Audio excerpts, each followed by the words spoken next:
એક શાળાના સ્વાધ્યાય 14.2ની 18મી રકમ. એક શાળાના ધોરણ 11માં 40% વિદ્યાર્થી ગણિત ભણે છે, 30% વિદ્યાર્થી જીવ વિજ્ઞાન ભણે છે, 10% વિદ્યાર્થી ગણિત અને જીવ વિજ્ઞાન બંને ભણે છે. આ ધોરણનો એક વિદ્યાર્થી યાદચ્છિક રીતે પસંદ કરવામાં આવે છે, તો આ વિદ્યાર્થી ગણિત અથવા જીવ વિજ્ઞાન ભણતો હોય તેની સંભાવના શોધવાની છે. હવે તમારા ક્લાસમાં ધારો કે બંને ગણિત અને વિજ્ઞાન જીવ વિજ્ઞાન બંનેના સ્ટુડન્ટો છે. ગણિતના 40% છે, જીવ વિજ્ઞાનના 30% છે, અને બંને સબ્જેક્ટ પણ રાખ્યા છે એવા 10%નો તમારો વર્ગ છે. ટીચર એક સ્ટુડન્ટને યાદચ્છિક રીતે બહાર બોલાવે છે. એમને ખબર નથી કે એક કયો સબ્જેક્ટ એમનો છે, એને બોલાવે છે. તો એ પસંદ થયેલો વિદ્યાર્થી ગણિત અથવા જીવ વિજ્ઞાન ભણતો હોય તેની સંભાવના કે એ જ વિદ્યાર્થી શું ગણિત ભણે છે અથવા જીવ વિજ્ઞાન ભણે છે એની સંભાવના કેટલી મળશે એ અહીંયા શોધવાનું છે. તો અહીંયા આપણે પહેલાં ધારી લઈશું કે ઘટના જે બને છે ધોરણ 11માં કે ગણિત ભણતા વિદ્યાર્થીઓ છે, એ ઘટનાને આપણે ગણિત ભણતા વિદ્યાર્થીઓ બરાબર એ ઘટના એ બને છે. એટલે પ્રોબ એ અહીંયા આપેલું છે 40% છે, એટલે 40/100 લખીશું. અને જીવ વિજ્ઞાન ભણતા વિદ્યાર્થીઓ એનો ગણ છે બી લઈએ. એટલે અહીંયા પ્રોબ બી આપેલું છે 30% છે, એટલે 30/100 લઈએ. સાથે સાથે આપ્યું છે બંને ભણે, અને ગણિત અને શબ્દ છે, અને જીવ વિજ્ઞાન ભણતા 30% છે, એટલે કે પ્રોબ એ છે બી બરાબર 10% છે, એટલે 10/100 આટલી વસ્તુ આપી છે. તો શોધવાનું છે પ્રોબ એ યોગ બી કેટલું એ શોધવાનું છે. આ શોધવાનું છે. એ એટલે ગણિત ભણે, યોગ એટલે અથવા, અને બી એટલે જીવ વિજ્ઞાન. એટલે ગણિત અથવા જીવ વિજ્ઞાન ભણતા હોય તે વિદ્યાર્થીની સંભાવના કેટલી એ શોધવાનું છે. હવે આ ફોર્મ્યુલા આપણને ખબર છે, ઈ યોગ B is equal to prob A વત્તા prob B minus prob A છે બી. આ ખબર જ છે. હવે અહીં મૂકી દઈશું. અહીંયા કેટલું છે 40/100, અહીંયા પ્લસ 30/100 અને માઇનસ 10/100 જે આપણને આપેલું છે મૂકી દઈએ. હવે સાદુરૂપ આપ્યા એટલે 40 વત્તા 30 એટલે 70 અને માઇનસ 10 એટલે 60/100. આ મીંડું જતું રહેશે, એટલે એની સંભાવના એટલે કે એનો જવાબ આવશે 0.6. સ્વાધ્યાય 14.2 રકમ નંબર 19. એક પ્રવેશ કસોટીને 2 પરીક્ષાના આધાર પર શ્રેણીબદ્ધ કરવામાં આવે છે. યાદચ્છિક રીતે પસંદ કરેલ વિદ્યાર્થીની પહેલી પરીક્ષામાં પાસ થવાની સંભાવના 0.8 છે. બીજી પરીક્ષામાં પાસ થવાની સંભાવના 0.7 છે. બંનેમાંથી ઓછામાં ઓછી એક પરીક્ષામાં પાસ થવાની સંભાવના 0.95 છે. બંને પરીક્ષામાં પાસ થવાની સંભાવના શું હશે? આપણે અહીંયા પહેલા ધારી લઈશું કે ધારો કે પહેલી પરીક્ષા એટલે કે પ્રથમ પરીક્ષા છે,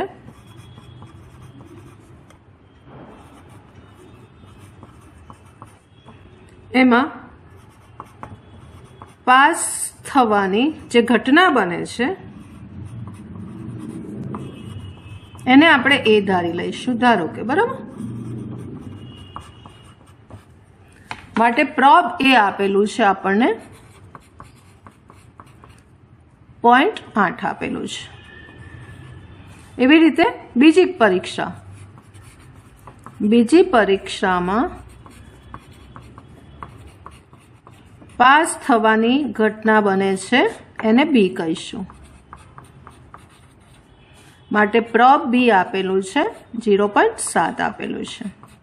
અને બંનેમાંથી ઓછામાં ઓછી એક પરીક્ષામાં પાસ થાય તે ઘટના થશે એ યોગ બી થશે. માટે એ યોગ બી પ્રોબ એ યોગ બી આપેલું છે 0.95. હવે શોધવાનું શું છે?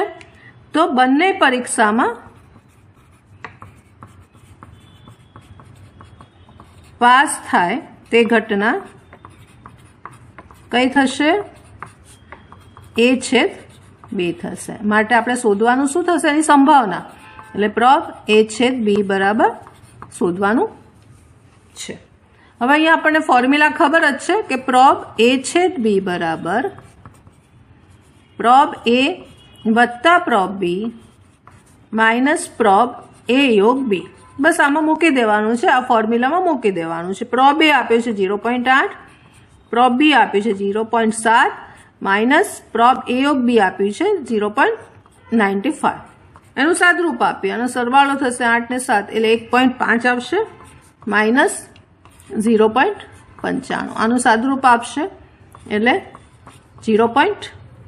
આ આન્સર આપણો આવશે. સ્વાધ્યાય 14.2 ની 20મી રકમ. એક વિદ્યાર્થી અંતિમ વાર્ષિક પરીક્ષાના અંગ્રેજી અને હિન્દી બંનેમાં પાસ કરવાની સંભાવના 0.5 છે. બંનેમાંથી કોઈપણ વિષય પાસ ન કરવાની સંભાવના 0.1 છે. જો અંગ્રેજીની પરીક્ષા પાસ કરવાની સંભાવના 0.75 હોય તો હિન્દીની પરીક્ષા પાસ કરવાની સંભાવના શું છે? અહીંયા આપણે ઘટના જે બને છે એને ધારી લઈશું કે ધારો કે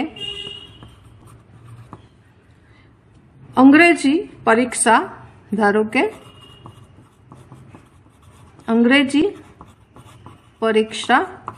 પાસ કરે તે ઘટના બને છે, એને આપણે એ કહીએ. પછી હિન્દી પરીક્ષા પાસ કરે છે તે ઘટનાને આપણે બી કહીએ. હવે અહીં જે આ બીજું આપેલું છે કે બંને વિષયોમાં પાસ થાય તે ઘટના, એટલે અંગ્રેજી અને હિન્દી બંનેમાં પાસ થાય તે ઘટના કઈ બનશે? A/B બનશે. માટે અહીંયા પ્રોબ A/B આપી દીધું છે. પ્રોબ A/B આપેલું છે 0.5 આપેલું છે 0.5 એટલે કે આ વસ્તુ આપણને આપેલી છે. હવે આગળ શું કીધું છે કે બંનેમાંથી કોઈ પણ વિષય પાસ ના થાય, એટલે કે બંનેમાંથી એક પણ પાસ નથી કરતું, બરાબર? એક પણ વિષયમાં પાસ ન થાય તે ઘટના. તો એ એટલે અંગ્રેજી પાસ ના થાય, એ એટલે પાસ થાય, મતલબ પાસ ના થાય તો A', અને હિન્દીમાં બંનેમાં પાસ ના થાય એટલે છેદ આવશે. બી એટલે પાસ થાય અને B' એટલે પાસ ના થાય, એટલે એ ઘટના બનશે A'/B'. માટે એની સંભાવના આપી છે પ્રોબ A'/B' આપણને આપ્યું છે કે 0.1 આપેલું છે, એટલે 0.1 આપ્યું. આપણને જે વસ્તુ આપી છે એને આપણે ગણિતની ભાષામાં ધારી અને એને લખીએ છીએ અત્યારે. પછી આપેલું છે અંગ્રેજીમાં પાસ થવાની 0.75, એટલે અંગ્રેજીમાં પાસ થવાની ઘટના એ ધારી છે, એટલે પ્રોબ A આપેલું છે 0.75. આટલી વસ્તુ આપણને આપી છે. તો પ્રોબ બી શોધવાનો છે કે હિન્દીમાં પાસ થાય તેની સંભાવના શોધો. તો અહીંયા આપણે એક ફોર્મ્યુલા દમર્ગનના નિયમને અહીંયા વાપરીશું, આને લઈશું. તો પ્રોબ A'/B દમર્ગનના નિયમ પ્રમાણે પ્રોબ A યોગ B એનો પૂરક ગણ, બરાબર? આ પૂરક ગણ, ડેશ એટલે પૂરક ગણ. આ પૂરક ગણને કાઢવું છે તો 1 માઇનસ પ્રોબ A યોગ B થશે. હવે 1 માઇનસ, હવે આ પ્રોબ A યોગ B નું ફોર્મ્યુલા, તો પ્રોબ A વત્તા probe B minus probe A/B આવશે. હવે અહીંયા જે કિંમતો આપી છે મૂકતા જઈએ આપણે. તો અહીંયા 0.1 આપ્યું છે, એટલે 0.1 બરાબર આ 1 માઇનસ અંદર પ્રોબ A આપ્યું છે 0.75.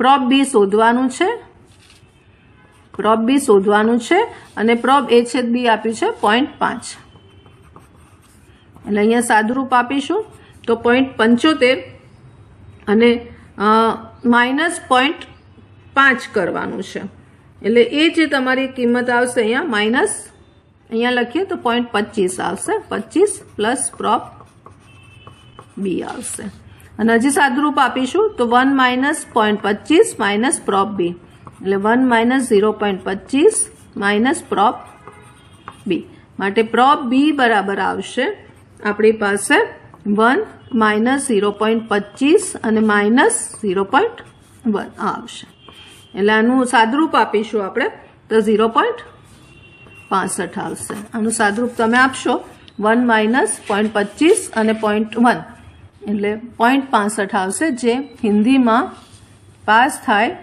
તે ઘટનાની સંભાવના આવશે